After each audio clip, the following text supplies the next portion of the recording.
మానవ అక్రమ రవాణా నిరోధంపై మార్గదర్శకాలు ఇచ్చింది సుప్రీంకోర్టు. స్వచ్ఛంద లైంగిక వృత్తి, బలవంతపు అక్రమ రవాణా మధ్య స్పష్టమైన తేడాను సుప్రీంకోర్టు తెలియజేసింది. ఇష్టపూర్వకంగా లైంగిక వృత్తిని ఎంచుకున్న వారిని వేధించొద్దని పోలీసులకు సూచించింది ధర్మాసనం.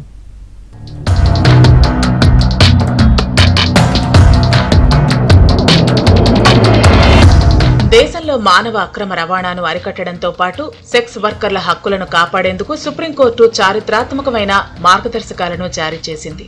స్వచ్ఛందంగా లైంగిక వృత్తిని ఎంచుకున్న వయోజనులకు, బలవంతంగా ఈ రొంపులోకి లాగిన బాధితులకు మధ్య స్పష్టమైన తేడాను గుర్తించాలని అత్యున్నత న్యాయస్థానం ప్రభుత్వానికి, పోలీసులకు స్పష్టం చేసింది.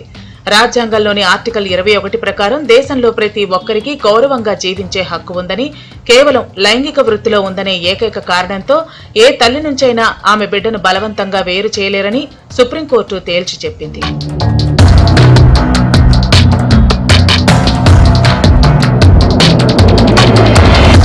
తన వ్యక్తిగత కారణాలతో సొంతంగా ఇష్టంతో సెక్స్ వర్క్ నిర్వహించే వయోజనులపై అనవసరంగా దాడులు చేయటం, వారిని వేధించటం లేదా క్రిమినల్ కేసులు పెట్టడం చట్ట విరుద్ధమని సుప్రీంకోర్టు పోలీసులను ఆదేశించింది.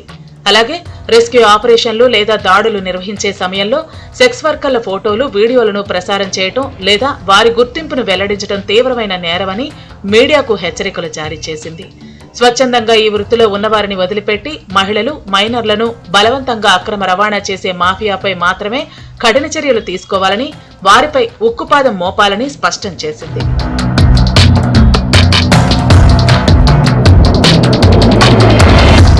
సెక్స్ వర్కర్లకు ఇతర వ్యక్తుల తరహాలోనే సమాన చట్టమైన రక్షణ కల్పించడంలో భాగంగా సుప్రీంకోర్టు ఒక కీలక నిర్ణయం తీసుకుంది. నివాస ధృవీకరణ పత్రాలు లేకపోయినప్పటికీ సెక్స్ వర్కర్లందరికీ తక్షణమే ఆధార్ కార్డులను జారీ చేయాలని యూనిక్ ఐడెంటిఫికేషన్ అథారిటీ ఆఫ్ ఇండియాను అత్యున్నత న్యాయస్థానం ఆదేశించింది.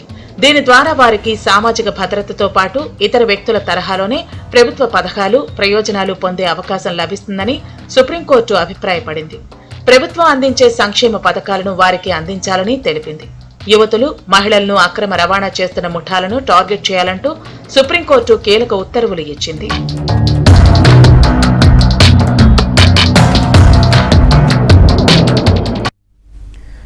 హైకోర్టు